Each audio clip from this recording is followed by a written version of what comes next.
इतने में पार्वती जी बोली, सही तो कह रहा है, पहले उसी की तो होना चाहिए, सबके यहाँ शादी में सबसे पहले वो ही जाए, उसी की नहीं हो तो कितना बुरा लगे ना। आपको तो चिंता ही नहीं कि भगवान ब्याह करना छोड़ा उनका।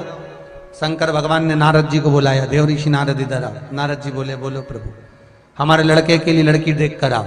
नारद जी मन में सोचे कि कार्तिकेय के लिए बोल रहे हैं, क्योंकि कार्तिकेय बड़ा होगा तो उसको तो कोई भी लड़की दे देगा। इतने में शंकर जी बोले, जा रहे हो पर एक बात सुन लो कि पहले शादी इसी की करना है, नहीं तो ये कार्तिकेय की भी नहीं होने देगा, शादी इसी की करना है। भगवान बोले ठीक है। भगवान देवर्षि नारद चले, माता कंचना तप में लीन है और उनकी तप साधना से, उनके तेज पुंज से 2 कन्याओं ने जन्म लिया। जैसे भगवान गणेश जी महाराज माता पार्वती के शरीर के उपटन से प्रकट हुए हैं, माता कंचना के शरीर के भाग से 2 देवी, एक रिद्धि दूसरी सिद्धि। क्यों प्रकट करा इनको? इनको प्रकट करने का कारण क्या था? गणेश जी को प्रकट करने का कारण क्या था?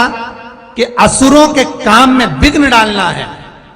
पर गणेश जी क्या कर रहे हैं? असुरों के काम में तो विघ्न डाला, पर इनकी शादी नहीं हुई तो ये देवताओं के काम में भी विघ्न डालने लगे, ब्याह नहीं होने दे। तो माता कंचना देवी से स्वयं विश्वकर्मा जी ने निवेदन करा, हे कंचना, तुम्हारे शरीर से 2 देवियां प्रकट करो और गणेश जी की सेवा में भेज दो। गणेश जी को जिस घर में लोग विवाह शादी में बुलाएंगे, वहां पर तुम्हारी दोनों बेटियां गणेश जी की सेवा में जाएंगी। हर शादी में तुम्हारी 2 बेटियों को भेज देना, रिद्धि और सिद्धि को। तो इन रिद्धि सिद्धि को क्यों भेजना? तो कंचना देवी, जब गणेश जी अपने चूहों को, अपने गणों को आदेश करेंगे कि जाओ शादी में विघ्न डालो, तब तुम्हारी रिद्धि सिद्धि गणेश जी की ऐसी सेवा करे, ऐसी सेवा करे कि गणेश जी की दृष्टि काम बिगाड़ने में जाए ना, और तुम्हारी देवियां काम सवार दे। बस इतना सा काम तुम्हारी देवियों को करना। गणेश जी का जन्म हुआ था असुरों के कार्य में विघ्न डालने के लिए, देवताओं के कार्य में विघ्न डालने, शादी नहीं होने दे। रिद्धि सिद्धि का काम है कार्य को सफल करना। तो गणेश जी की सेवा में रिद्धि सिद्धि पहुंच गई। जब गणेश जी की सेवा में रिद्धि सिद्धि पहुंची, अब गणेश जी महाराज रिद्धि सिद्धि, कभी जैसे ही गणेश जी महाराज अपने चूहे को पास में बुलाए कुछ बोलने के लिए, इतने में रिद्धि पहुंच जाए पंखा झेलने के लिए। इतने में सिद्धि आके बोले, प्रभु क्या खाओगे? गणेश जी बोले, मोदक। सिद्धि जाए मोदक लेने, इतने में रिद्धि चरण दबाए। रिद्धि चरण दबाए तो गणेश जी का ध्यान चूहों पे जाए नहीं, और जिसकी यहाँ शादी थी उसके मंगल ब्याह बड़े प्रेम से हो जाए। गणेश जी जब घर आए तो चूहे बोले, प्रभु आज तो काम नहीं। गणेश जी बोले, ये रिद्धि सिद्धि बहुत चतुर है, ये काम नहीं बिगाड़ने दे रही है। कहाँ है रिद्धि सिद्धि? बुलाओ उनको। बुलाया रिद्धि सिद्धि को।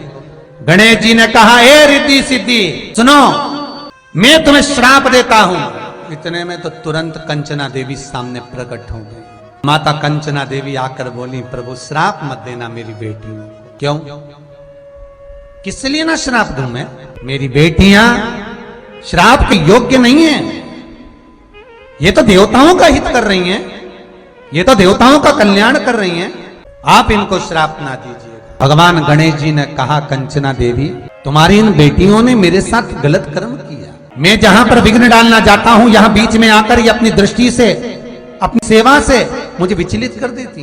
प्रभु क्षमा करना, अब ये आपको कभी कष्ट नहीं देंगे, ये तो जगत के कल्याण के लिए सेवा करने आई थी, आप बोलते हो अब नहीं आएंगे। ठीक है। कंचना देवी रिद्धि सिद्धि को लेकर चली गई। गणेश जी जब घर पहुंचे, माँ जगत जननी पार्वती ने शंकर जी से कहा, विवाह करना है गणेश का। देवर्षि नारद गए, सीधे पहुंच गए प्रजापति विश्वरूप विश्वकर्मा के पास में। महाराज आप मौन बैठे हो, क्या बात है? विश्वरूप विश्वकर्मा जी बोले, बेटी को ब्याह करना है, कोई लड़का बताओ। देवर्षि नारद बोले, कैसा लड़का चाहिए जो बैठे तो लगे कि जमाई बैठा है? ओ हो, भगवान बोले, बिल्कुल ऐसा ही है, एक बार बैठ गया तो उठता ही नहीं है 10 दिन तक। ठीक है, मेरी बेटी को मीठे का शौक है, भोजन वो बनाए, उसकी नाक ऐसी हो सूंघ कर आ जाए। ठीक है, भगवान श्री गणेश जी महाराज से विवाह पक्का किया। भगवान गणेश जी की मंगल बारात कंचना देवी के दरवाजे पर, प्रजापति विश्वरूप विश्वकर्मा के द्वार पर भगवान गणेश जी आप सभी को ये भादों के महीने में भगवान गणेश जी के जन्म उत्सव के साथ साथ भगवान गणेश जी के मंगल विवाह की बहुत बहुत बधाई। सभी के घर में आज रिद्धि सिद्धि प्रवेश कर जाए।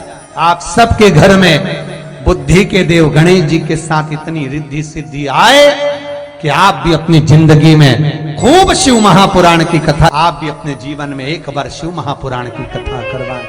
खूब दान पुण्य धर्म सत्कर्म करें, बाबा भोलेनाथ आपके भंडार भरे। ऐसे शंकर भगवान के पुत्र श्री गणेश जी महाराज की बारात चली है। महाराज भाव से जाते, प्रेम से आनंद से जाते।